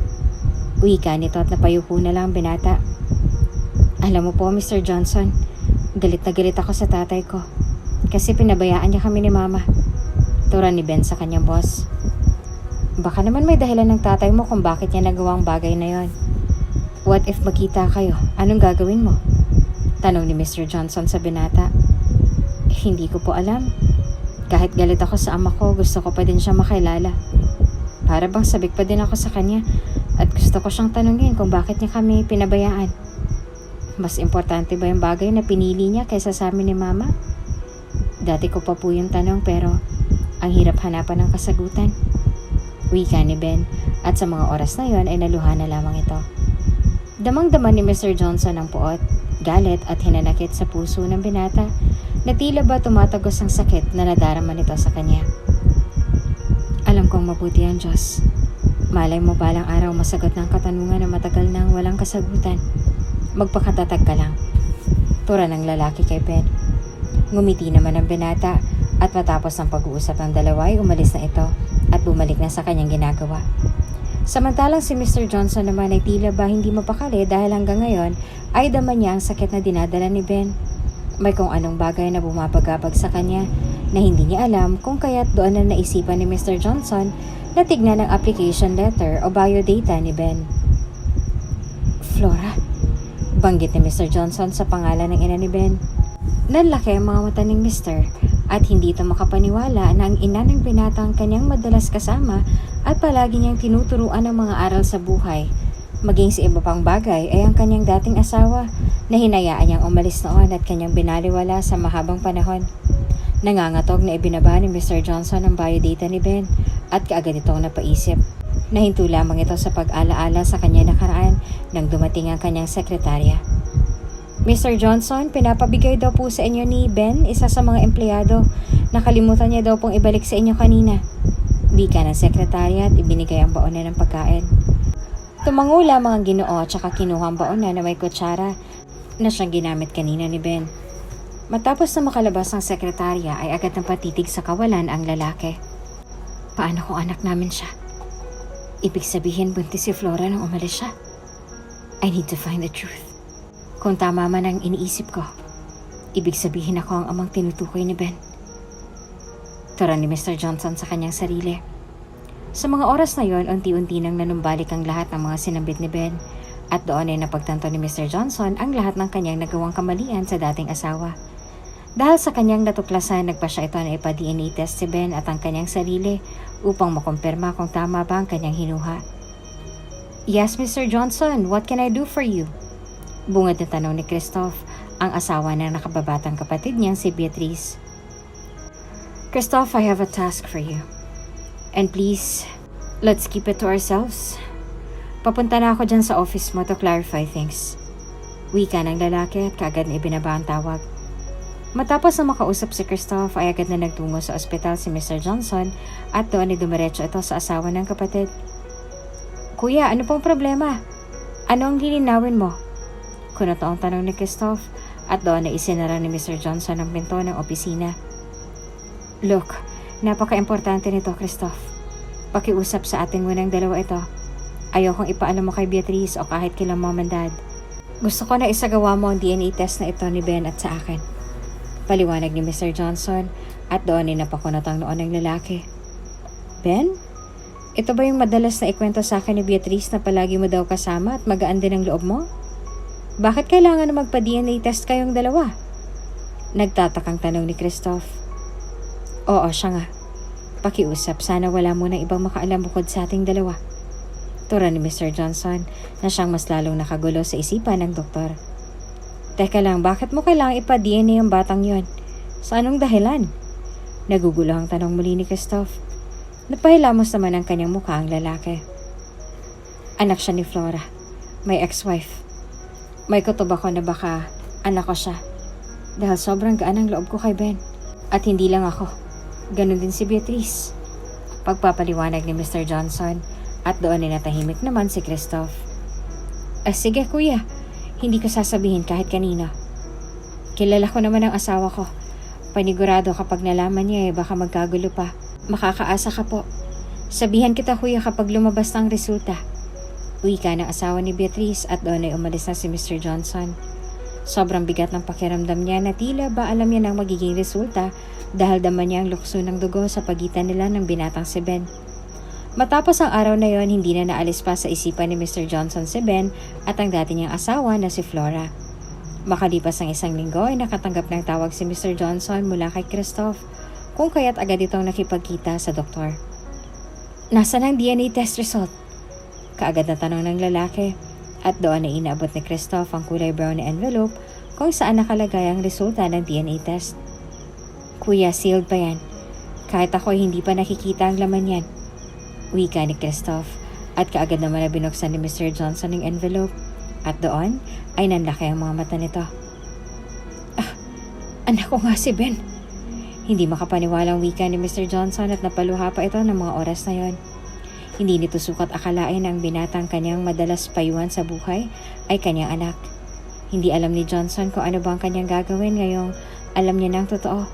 Subalit alam niya na galit si Ben sa kanyang ama. Sobrang bigat ng dibdib niya dahil sa nalaman, lalo pat lahat ng hinanakit ng binata sa kanyang tunay na ama ay sinambit nito sa kanya. Anong gagawin mo, kuya? Sasabihin mo ba ito kay Mom and Dad? Sa asawa kong si Beatrice? Sunod-sunod na tanong ni Christoph sa kuya ng kanyang asawa. Walang dapat makaalam. Galit sa akin ang anak ko. Kaya panigurado kapag nalaman niyang totoo na ako ang tunay niyang ama, panigurado ilalayo siya sa akin. At baka hindi ko na siya makita pang muli. Ayoko may ibang makaalam patungkol dito dahil mas lalong magugulo ang lahat. Wika ni Mr. Johnson at doon ay napaisip na lang ito. Simula ng araw na yon na malaman ni Johnson ang katotohanan na anak niya si Ben ay bumawi ito. Ngunit hindi nito ipinaalam sa binata ang kanyang natuklasan dahil alam niya na galit ito sa kanyang ama at siya ang taong yon. Magandang umaga po. Magiliw na bati ni Ben sa kanyang boss. Good morning din, Ben. Kumain ka na ba? Sabay na tayo mag-agahan. Sakto at nagpa-order ako. Wika ni Mr. Johnson at matamis na ngumiti kay Ben. Nako, wag na po. Nakakahiya naman po. At saka may baon din naman po ako. Luto ni Mama. Wika ng binata at ngumiti sa kanyang amo. Hay nako, ngayon ka pa nahiya sa akin. Halos araw-araw tayong magkasama. Hayaan mo na, sabay na tayo. Natutuwa din kasi ako sa'yo dahil napakasipag mong bata. Alam mo, maswerte sa'yo mga magulang mo. Tura ng lalaki at ilang sandali pa ay dumating na in-order nitong mga pagkain. Ay, salamat po. Alam mo po, sana tulad mo po ang tatay ko. Sayang lang kasi iniwan niya kami ni Mama. Wika ni Ben at natahimik naman si Mr. Johnson. Gustong-gusto niya nang sabihin sa binata ang katotohanan na siya ang tunay nitong ama. Ngunit dahil sa takot at alam niya na kung gaano kagalit si Ben sa kanyang ama, kung kaya't mas pinabuti na lamang niya na huwag sabihin ang totoo. Bakit mo naman nasabi na sana ako na lang ang tatay mo? Takang tanong nito sa binata. Mabuting tao po kasi kayo, mapagkumbaba, at higit sa lahat ay maunawain. Maswerte po ang magiging pamilya mo. Hindi tulad ng tatay ko na pinagpalit kami sa iba. Tura ng binata at nakaramdam naman ng kirot sa kanyang puso si Mr. Johnson. Halimbawa, magkita kayo ng tatay mo. Anong gusto mong sabihin sa kanya? Tanong ng lalaki kay Ben. Nakakahiya naman po, wag na lang po. Pagtanggi ng binata. Sige na, huwag ka nang mahiya. Isipin mo ako ang tatay mo. Tapos nagkita tayo. Sabihin mo na ang gusto mong sabihin sa kanya. Tura ni Mr. Johnson at doon ay malalim na napapuntong hininga si Ben. Unang-una po sa lahat, bakit mo kami iniwan? Mas mahalaga po ba sa iyo ang reputasyon niyo? Bakit mo kami ipinagpalit sa ibang babae? Alam mo po ba palagi kong tinatanong sa sarili ko, kapalit-palit ba kami? Sobrang daming katanungan dito sa puso at isipan ko. Pero hindi ko mahanapan ng sagot dahil wala ka. Ang unfair mo po. Iniisip mo lang ang sarili mo. Tura ni Ben at tonay na luha pa ito. Patawad, anak ko. Wika ni Mr. Johnson at doon ay napakunat naman ang noon ng binata. Bakit mo po ako tinawag na anak? Nagtatakang tanong nito. Anak ko, wala yon. Masyado lang ako nadala sa mga sinabi mo. Hayaan mo balang araw. Lahat ng sinabi mo sa akin ay mabibigkas mo din sa tunay mong ama. Wika ni Mr. Johnson at matamis pang umiti. Salamat po Kahit pa paano gumaan ang dinadala ko sa dibdib. Pasasalamat ni Ben. Hayaan mo na yon. Tara na, kumain na tayo at baka lumamig pa tong pagkain. Wika ni Mr. Johnson at naluha pa ito dahil sa binitawang mensahe ni Ben sa kanya. Palaging magkasama ang mga ito. Promoted din si Ben. Iba talaga ang turing ni Mr. Johnson sa binata. Nagtataka na nga ang iba dahil grabe ang tutok ng CEO sa binata. Palagi pa nitong sinasabay sa pagkain. Hindi ba kayo nagtataka bakit gano'n na lang si Mr. Johnson kay Ben? Janitor lang naman siya nun. Tapos ngayon naungusan pa tayo. Wika ng isang empleyado at napaisip naman ng iba pang kasamahan nito. True, pansin ko nga din. Iba talagang close na silang dalawa, no? Hindi kaya anak ni boss si Ben? Kasi the way he care for him, grabe, parang isang ama na matagal nang ulila sa anak. Dagdag pa ng isa sa mga ito. Baka naman ginagamit lang ni Sir si Ben kasi matalino. Kumbaga, strategy para mas sumikat ang kumpanya at mas makilala pa. Wika ng empleyado. Narinig naman ni Mr. Johnson ang sinambit ng mga ito. Alam nyo, kaysa napupuna at pinapansin nyo ang trabaho ng iba, bakit di na lang kayo mag-focus sa ginagawa nyo? Malay nyo kapag nagsipag kayo, matulad kayo kay Ben. Wika ni Mr. Johnson at doon ay natahimik ang mga ito. Pasensya na po sir, hindi na po mauulit. Paghingi ng dispensa ng mga ito sa kanilang boss. Sa susunod ayoko na makarinig pa ng ganito, maliwanag? Masyado nyo nasisilip yung ibang tao. Pero yung sarili nyo, hindi nyo mapuna. Masungit ang wika ni Mr. Johnson at kanya-kanya naman bumalik sa kanilang trabaho ang mga ito. Napailing na lamang ang lalaki dahil sa mga sinabi ng mga empleyado. Simula ng araw na yon, naging agaw atensyon ng pagkikitungo ni Mr. Johnson sa kanyang empleyado si Ben. Minsan pa ay isinama niyang binata sa kanilang bahay at nakilala nito ang kapatid ni Mr. Johnson na si Beatrice. Oh, may bisita ka pala kuya. Siya ba yung sinasabi mong masipag at matalino? Tura ni Beatrice at matamis ang umiti kay Ben. Oo, siya nga. By the way Ben, this is Beatrice, my sister, at itong asawa niya si Christoph. Pakilala ni Mr. Johnson sa mga ito. Hello po, ikinagagala ko po na makilala kayo. Wika ni Ben at doon ay napansin nito na walang ibang tao sa bahay na iyon, kundi sila lang. Masaya din ako na makilala ka. Wika ni Beatrice at matamis ang umiti kay Ben. Pwede po ba akong magtanong? Tanong ng binata dahil kanina pa nito napapansin na walang ipinapakilalang asawa si Mr. Johnson. Ano yon? Sige, magtanong ka lang. Tura ng lalaki at doon ay lakas na loob na nagtanong ang binata. Bakit parang wala ka pong asawa o anak, Mr. Johnson? Di ba po nabanggit mo nun sa akin na may asawa ka na? Pag-uusisa ni Ben. Nagkatingin na naman si Christoph at Johnson dahil sa tanong ng binata. Sasagat na sana si Mr. Johnson nang biglang nagsalita si Beatrice. May asawa nga si kuya pero matagal na silang hiwalay at walang balita sa isa't isa. Hindi naman lahat ng couple na ikakasal nagtatagal, diba? Paliwanag ni Beatrice at doon nakahinga naman ng maluwag si Mr. Johnson. Nakakalungkot naman po pala nangyari sa inyo ng asawa mo. Hindi po ba kayo nagkaanak? Tanong muli ni Ben. Hindi, dahil baog ata ang asawa nito ni kuya Walang pakundangan na wika ni Beatrice. Kaya po pala. Tatango-tango wika ni Ben at doon ay iniba na ni Mr. Johnson ang usapan. Nagkwentuhan pa ang mga ito kung kaya't mas nakilala ni Ben ang pamilya. Sobrang tuwang nararamdaman ng binata habang magkasama sila ni Mr. Johnson at Beatrice. Let's take a photo para may remembrance tayo. Tura ng babae. Sige, magandang ideya yan. Para naman may litrato tayo na magkakasama. Para naman maalala tayo ni Ben. Wika ni Mr. Johnson at matamis ang umiti. Doon ay nagtabi-tabi ang mga ito at kumuha ng isang magandang larawan. Matapos ang pangyayaring yon ay mas naging malapit pa si Ben kay Mr. Johnson. Itinago naman ng lalaki ang kanyang natuklasan. Hanggang sa nakita ng mama ni Ben yung larawan ng dati niyang asawa kasama ang kanyang anak. Mama, kain na po tayo. Tura ng binata sa kanyang ina at napansin nito na nakatingin sa kanyang cellphone ang kanyang ina. Anak, siya ba yung boss na sinasabi mo? Tanong ni Flora sa kanya. Opo, siya po si Mr. Johnson. Ang bait nga po niya sa akin Tapos na-meet ko pa po yung kapatid niya si Miss Beatrice. Ang cool nga nila ang saya nilang kasama. Nakangiting wika ni Ben sa kanyang ina.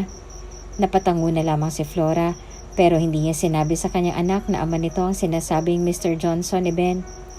Matapos na malaman ni Flora na nagkita na ang kanyang dating asawa at ang anak niya, ay nakipagkita ito kay Mr. Johnson.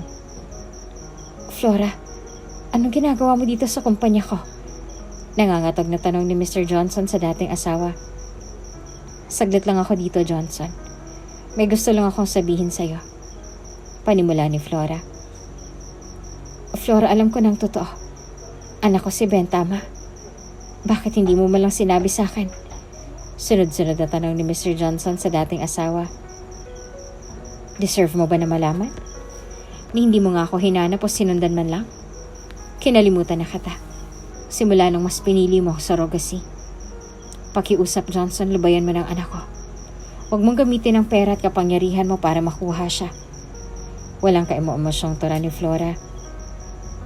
Alam ko na nagkasala ako sa'yo. Sa inyo ng anak natin. At humihingi ako ng tawad sa iyo. Handa akong gawin ang lahat, mapatawad mo lang ako. Please, anak ko din si Ben, kaya sana'y hayaan mo akong makasama ko siya. Naluluhang wika ng lalaki. Super sorry si Mr. Johnson sa dating asawa dahil hindi niya alam na nagkaroon sila ng anak. Sobrang galit sa ang anak ko. Kaya pakiusap, lumayo ka na lang kay Ben. Wika ni Flora at doon ay mabilis itong umalis. Sobrang iyak naman ni Mr. Johnson at gusto niya nang bumawi sa kanyang mag-ina.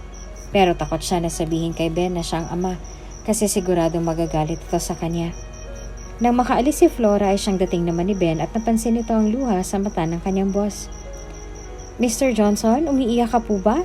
May nangyari po ba? Kaagad na tanong ng binata sa kanyang amo. Wala ito, napauwing lang ako. Kumain ka na ba? Gusto mo ba sabay tayo? Tura ni Mr. Johnson sa binata. Sige po, sakto hindi pa po ako kumakain. May niluto din po si mama na ulam, adobo sa gatang pusit. Masarap po ito dahil specialty po ito ni mama. Nakangiting wika ni Ben at doon ay sabay na nagtungo ang dalawa sa opisina ni Mr. Johnson. Doon ay kumain ang dalawa at bigla na lamang may tumawag kay Mr. Johnson. Wait, sagutin ko lang to. Tura nito, tumango naman si Ben. Habang may kausap ang boss ng binata ay inayos naman nito ang kanilang pagkain. Hanggang nasanggi nito ang isang brown envelope. Ano to? Takang tanong ni Ben sa kanyang sarili at tila ba may nag-utsok sa kanya na buksan ang bagay na yon. Dahil nga sa curiosity, sinilip ng binata ang laman ng envelope at doon ay nanlaki ang mga mata nito. Aksidenteng nalaman ni Ben na ama niya si Mr. Johnson dahil nakita niya ang DNA test result na positive siya at si Mr. Johnson. Para bang huminto ang mundo ng binata dahil hindi ito makapaniwala na ang kanyang among iniidolo at hinahangaan ay ang kanyang ama na kinagagalitan niya. Hindi pa man natatapos ni Mr. Johnson ang kanyang sasabihin nang makita niya si Ben na umiiyak habang hawak-hawak ang DNA test result nilang dalawa. Patakbong lumabas si Ben sa opisina ni Mr. Johnson at doon ay galit na galit ito. Labis ang pag-iyak ni Ben dahil feeling niya ay ginamit lamang siya ng CEO. Lahat para gumanda ang negosyo, promotion, at doon ay nanumbalik ang sakit ng nakaraan dahil nag-cheat ang kanyang ama through secret surrogacy sa mama niya noon at hindi man lang sila hinanap. Hindi nito matanggap na all this time ay niloko lamang siya at pinagmukhang tanga ni Mr. Johnson sa mahabang panahon. Kaagad na hinabol nito ang kanyang anak ngunit wala na ito doon. Naiwan naman ni Ben ang cellphone nito sa lamesa at doon ay kaagad na tinawagan ni Mr. Johnson ang kanyang dating asawa. Hello, anak, bakit napatawag ka? May kailangan ka pa? Bungad na tanong ni Flora at doon ay umiiyak na sumagot si Mr. Johnson. Ako ito, Flora, si Johnson. Panimula ng lalaki. Bakit nasa yung cellphone ng anak ko? Nasaan siya? Kaagad na tanong ni Flora nang mapagtanto na ang dating asawa pa lang kanyang kausap. Alam na ni Ben ang totoo, Flora. Nakita niya ang DNA test result naming dalawa at nagmamadali siyang umalis. Natatakot ako na baka may mangyari sa kanya dahil galit na galit ito nung umalis dito sa opisina ko. Paliwanag ni Johnson at doon ay kaagad na pinatay ni Flora ang tawag. Nagmamadali itong nagtungo sa opisina ng dating asawa upang kausapin ito. Johnson, anong nangyari? Bakit mo hinayaan na makaalis siya at malaman ang totoo? Alam mo namang galit na galit ang anak ko sa'yo, kaya baka ngayon ay hindi niya matanggap ang katotohanan. Kapag may nangyaring masama kay Ben Johnson, mananagot ka sa akin. Umiiyak na tura ni Flora at binantaan pa nito ang dating asawa. Gagawin ko ang lahat para lang mahanap ang anak natin. Hindi ko nahahayaan na mawalay pa siya sa akin. Wika ni Mr. Johnson. Please, Johnson, Gawin mong lahat, mahanap lang ang anak ko. Pakiusap ni Flora sa dating asawa. Mahahanap natin siya kapag nagtulungan tayo. Wika ni Mr. Johnson. Bigla na lang nawala si Ben at doon na nagtulungan ang dati mag-asawa na hanapin ang kanilang nag-iisang anak.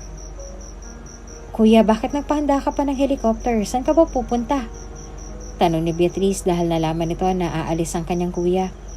Umiiyak na sumagot si Mr. Johnson sa kanyang kapatid at doon ay nagpakita si Flora.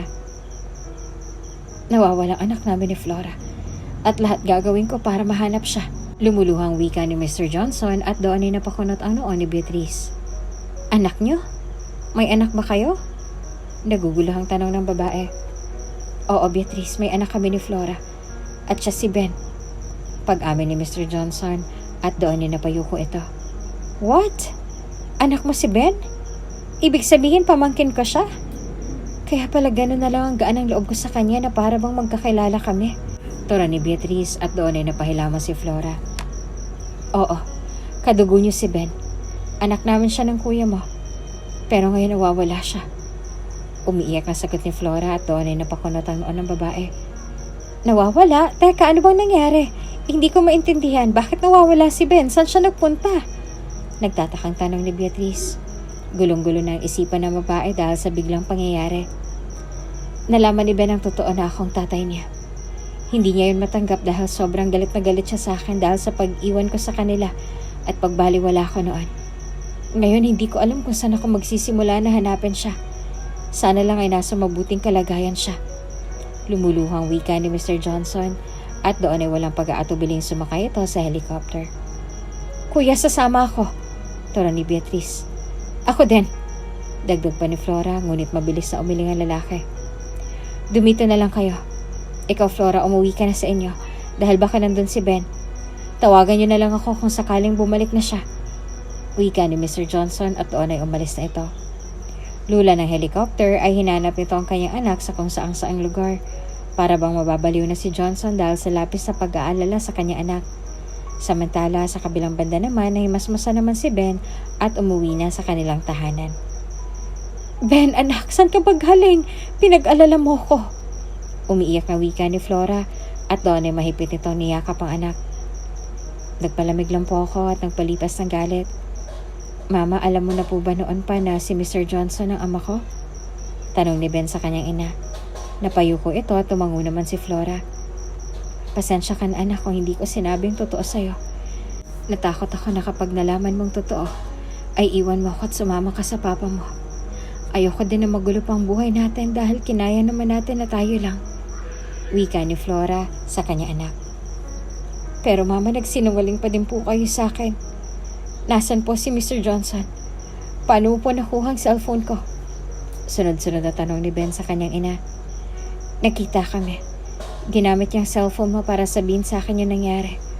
Ngayon hinahanap ka niya. Tara, pumunta tayo sa bahay nila. Gusto mo ba na makausap siya? Tura ni Flora at doon ay tumango naman si Ben. Pagbalik sa mansyon nila Flora at Ben ay naabutan nila sina Beatrice na umiiyak. Ano pong nangyari, Miss Beatrice? Tanong ng binata sa kanyang tiyahin. Naaksidente si kuya sa kakahanap sa inyo, Ben. Nag-crash ang helicopter na sinakyan niya at ngayon ay hinahanap pa siya ng aming mga tauhan. Umiiyak na wika ni Beatrice at doon ay napaupo na si Ben. Para bang pinaglalaruan sila ng tadhana. Kung kailan handa na siya naharapin ang kanyang tunay na ama ay doon pa ito na aksidente. Kasalanan kong lahat ng to. Kung hindi sana ako naglayas at nawala, hindi sana mangyayaring bagay na to. Ako lang sanang napahamak dahil ako naman ang punot dulo ng lahat. Sising-sisi na wika ni Ben sa kanyang sarili. Wala kang kasalanan, Ben. Ipanalangin na lang natin na mahanap na si kuya. Sana lang ay walang masamang nangyari sa kanya. Wika ni Beatrice at doon ay niyakap nito ang kanyang pamangkin. Huwag mong sisihin ang sarili mo, anak.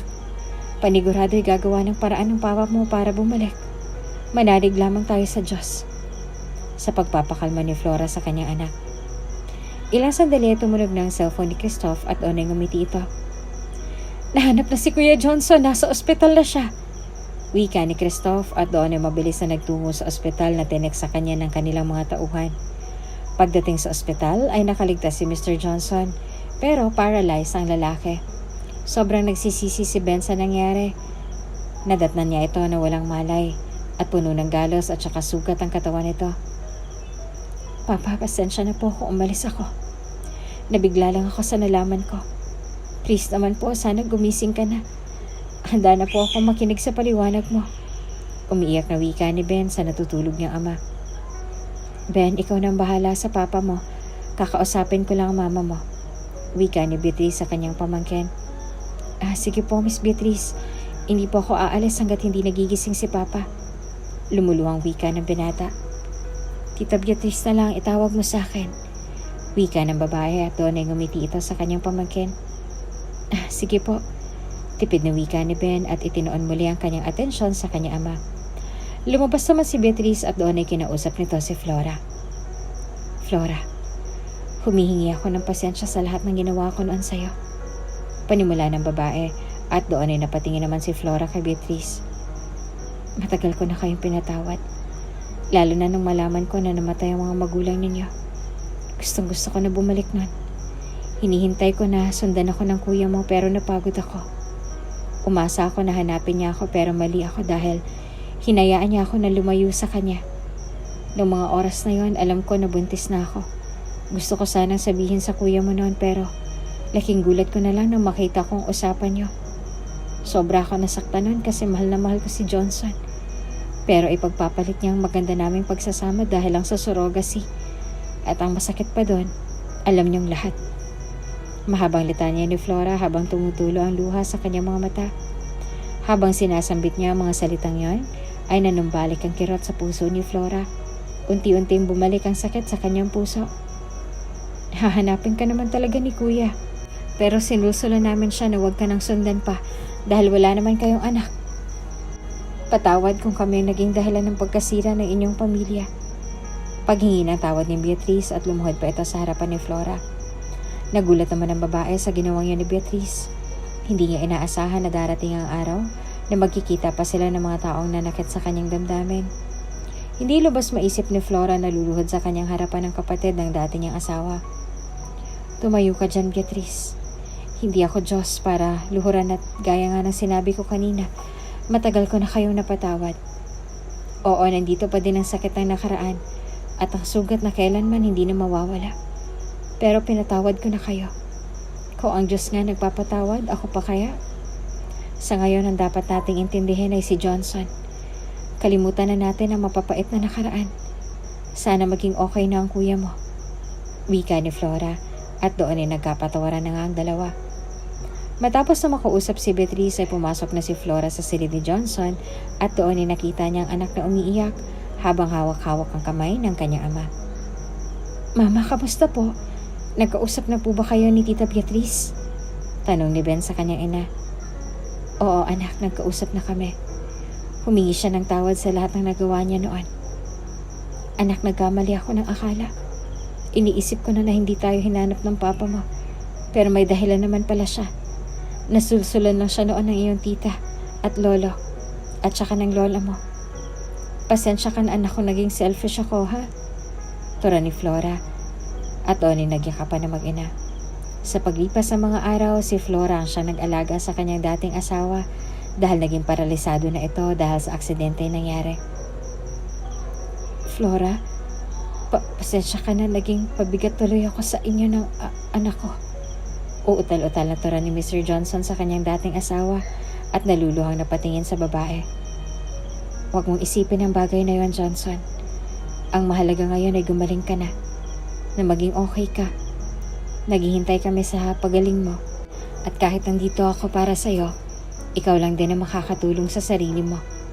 Wika ni Flora at doon ay ngumiti kay Mr. Johnson. Napaiyak naman ang lalaki sa sinambit sa kanya ng dating asawa at labis itong humingi ng pasensya sa lahat ng kanya nagawa. Salamat dahil hindi niyo ako iniwan sa kabila ng malaking kasalanan ko sa inyo. Pagpapasalamat ni Johnson at doon ay napayuko na lamang ito. Wala yan. Nakausap ko na si Beatrice at humingi siya ng tawad sa lahat ng nagawa niya noon. Ipinaliwanag niya din sa akin ang tunay na nangyari kung bakit mo ako pinabayaan noon. Pasensya ka na kung itinago ko sa iyong anak natin sa mahabang panahon. Sa ngayon, ang mahalaga ay gumaling ka na sa ganun ay makabawi ka sa anak natin. Naluluhang wika ni Flora sa dating asawa. Si Flora ang siyang nag-alaga kay Mr. Johnson dahil ang kanilang anak na si Ben ang siyang katuwang ni Beatrice sa pamamalakad sa kumpanya habang nagpapagaling ang lalaki. Naging close naman ang binata sa kanyang tiyahin at palaging nagdarasal ang mga ito sa pagaling ni Mr. Johnson. Unti-unting nagkaayos naman si Mr. Johnson at ang dati nitong asawa na si Flora. Naging maayos na ang lahat sa pagitan ng mga ito sa paglipas ng taon at tuluyan na din gumaling si Johnson sa tulong ni Flora. Labis naman ang tuwa ni Ben dahil sa wakas ay nabuo ng muli ang kanilang pamilya. Nagkapatawaran ng mga ito at nagkasundo na nakakalimutan na lamang ang masakit na nakaraan. Ang buhay nga ay parang telenovela, hindi lahat ay puro saya lamang. Darating ang oras na susubukin ng Diyos ang katatagan ng isang pamilya. Sa huli, naging masaya sila Ben dahil nabuo ang kanilang pamilya na matagal niya ng pangarap. Kahit nagalit pa siya noon sa kanyang ama, napatawad na nito ang ama niyang si Johnson dahil ipinakita rin nito na nagsisisi siya sa kanyang pag-iwan noon sa kanila.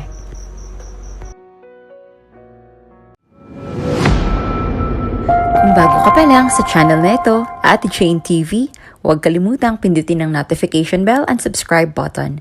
Sana po hindi naman malaking abala sa inyo ang pagpindot ng subscribe button dahil ang kapalit po nito ay ang pagsuporta para makapag-produce ng mga libreng stories sa mga channels ni Ate Jane. Maraming salamat!